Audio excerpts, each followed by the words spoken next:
Okay mga kababayan, Chris Ulo po at welcome back po ulit dito sa ating YouTube channel. Pag-usapan natin mga kababayan, mga ka-analyze, yung ginawa hong pagdalaw ho ni Pangulong Bongbong Marcos dyan ho sa teritoryo ho ni Mayor Isko Moreno. Walang iba dyan ho sa Maynila.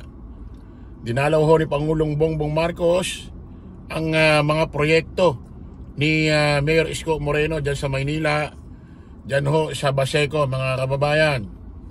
At nakakatawa rito ay nagmukha na namang tanga ang mga DD-shit mga kababayan nung nakaraang kampanya. Kasi alam naman natin mga kababayan, mga ka-analyze,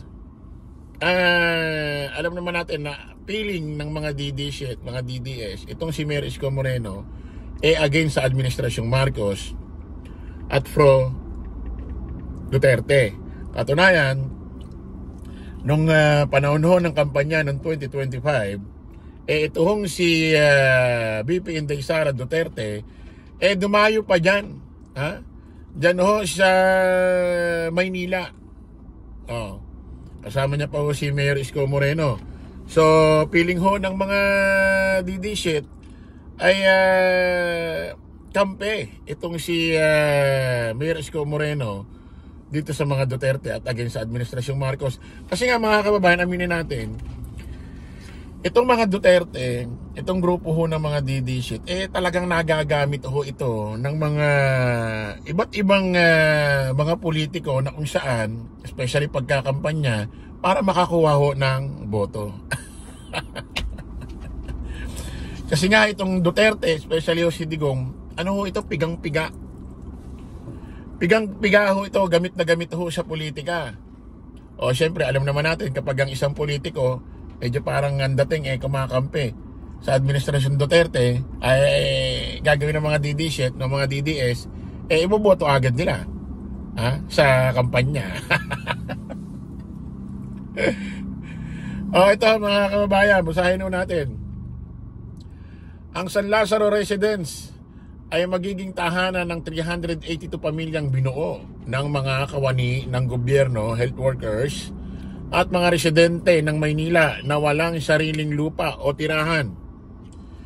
Isa ito sa mga pabahay na dinisenyo para manatili ang mga pamilya malapit sa trabaho, paaralan at serbisyong pangkalusugan.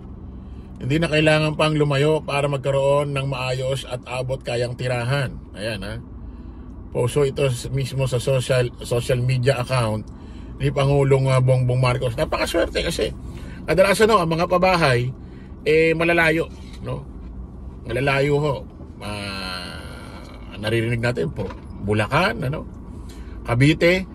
Tapos halimbawa taga rito ka sa Metro Manila, doon kayo lilipat, ang trabaho mo nandito sa Metro Manila, hirap, no? Hindi katulad ho nito, taga Maynila ka na, tapos yung magiging pabahay pa ng gobyerno, sa Maynila rin, so hindi ka nalalayo kung saang lugar ka lumaki. At hindi ka rin nalalayo kung saan ka nagtatrabaho. So napakaswerte ho, mga kababayan, nang makakakuha ho nito, pabahay ho ni Mayor Isko Moreno. Palakpakan natin si Mayor Isko Moreno. Ay talaga ho. Syempre, bati-bati na. Tapos na halalan. Tapos na kampanya.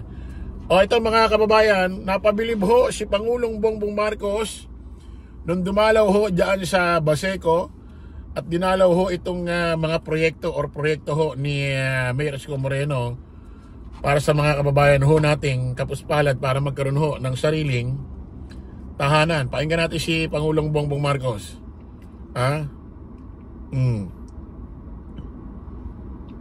Pakinggan natin.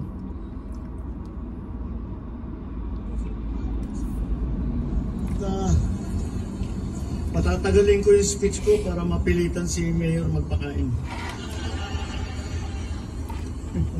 Magandang tanghali po sa inyo lahat at good morning po. Napakaganda po ng aming inikot dito sa inyong San Lazaro na housing na ginawa na nakakaiba sa lahat ng aming ginawang housing sa sa national government, lagi po namin sinasabi, hindi sapat na magtatayo ka lang ng bahay o magbibigay ka lang ng unit. Dahil ang buhay ng tao ay hindi pabahay lamang. Yes. Kung hindi, kailangan malapit, meron serbisyo. Ito, ang ngayon lang ako nakakita na merong health center sa loob. Wow. Kaya yung mga nakatira dito, hindi na kailangan lumabas pa ng building nila. Kung meron silang karamdaman, doon sila pupunta. Nakita ko nga yung malaking karatula nakalagay doon, PhilHealth accredited na. So, basta't maging tenant dito ay magiging maginhawa ang service ng healthcare ng ating mga pasyente, magiging pasyente. Ito po ay nais ko nagpunta ako rito para makihalo, pero ang katotohanan, we will share the credit, pero ang katotohanan gawain po ito ng Manila City Government. Kaya magpasalamat tayo sa inyong mayor, sa inyong vice mayor, lahat ng City Council, dahil ginawa nila yung Manila Urban Housing Ordinance na ginawang opisyal ang pabahay para sa mga mahihirap na Manila resident at empleyado ng gobyerno na salary grade 18 at pababa. Ayan mga kababayan, ha. Ano kaya ho ang masasabi ano kaya masasabi ng mga DD shit, at pati itong si VP Inday Sara Duterte na kung saan ay nagmukhang tanga nung nakaraang kampanya. Kaya nga itong si Sal Panelo, mga kababayan, gustong-gusto niya pa rin tumakbo si dating Pangulong Rodrigo Roa Duterte. Isipin niyo, sabi ni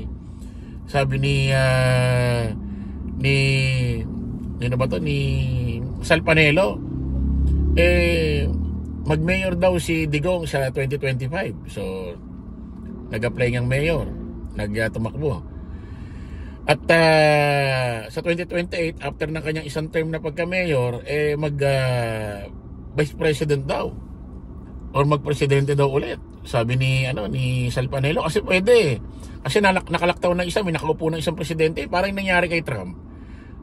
Nagpresidente, tapos sa isang term nanahimik, tapos tumakbo ulit. Yun daw ang gawin ni dating Pangulong Rodrigo Roa Duterte. Kasi nga mga kababayan, itong sila Sal Panelo, itong sila Roque, kaya nila gusto mamuno maging presidente ang isang Duterte para mabigyan ho sila ng isang pwesto sa gobyerno. Para mabigyan sila ng maging sekretary sa ganitong ahensya. O katulad dati ni Sal Panelo, dating dating Chief Legal Counsel na naging spokesperson din. Ito si Harry Roque, naging spokesperson din. Kasi nga, yan lang administrasyon na yan, ang po pwede sila mabigyan ng pwesto. Wala naman kasi dito magbibigay ng pwesto. Katulad sa administrasyong Marcos, hindi naman mabibigyan sila. Administrasyong halimbawa ang nanalo, Dilawan, hindi rin mabibigyan yung mga yan. Halimbawa, naging presidente kakamping si Mayor Leni Robredo, hindi na mabibigyan. Wala naman pumapansin na dyan sa mga yan. Kaya ang gagawin nila, itong si Digong at itong si VP Inday Sara Duterte, gustong-gusto nila manalo bilang presidente para mabigyan pa ho sila ng posisyon sa gobyerno. Kasi wala na magtataga dyan sa mga yan. Kaya ang gagawin nila, si Digong, pipigain nila ng pipigain. Gagamitin din ho nila ng gagamitin sa politika para sa sarili ho nilang benefits. Kasi katulad ito, si Sal Panelo, kung talagang mahal niya si Digong, mga kababayan, yung mga nakapaligid kay Digong, dapat ang ipayo nila kay Digong, wag mayor, kasi tawag nila dyan mayor. Mayor, wag ka nang tumakbo bilang president, wag ka nang makialam sa politika. Wag ka nang magsalita ng kung ano-ano, manahimik ka na. Yung mga natitira mong oras, panahon, ilaan mo na lang sa apo mo. Hindi gustong-gusto rin nilang ipinasusubo si Digong sa labanan ng politika. Talagang ginagamit din ho nila si Digong. Kaya nga nagkaganyan-ganyan si Digong. Napunta yan sa dahig, nakulong dun sa ICC court. Sa totoo lang, kagagawan ho yan ng mga tao sa paligid niya na kung saan ginamit siya, itinutulak siya, ipinupush siya makipaglaban sa iba't ibang politiko. Kaya nagkaganyan-ganyan yan si Digong. Hindi ho talaga totally siya mahal ho ng mga nasa paligid niya. Ginamit lang ho yan. Kaya nagkakaganyan ho ang pamilya Duterte. Ginagamit ho sila ng mga politiko. Kapag may halala na, kampanya na. Pero after noon, kampi kanino? Kay PBBM. Ay, nako. Aral na sa inyo mga DD shit, ha? Okay mga kababayan, kita-kita ulit tayo sa panibagong vlog. Bye-bye po.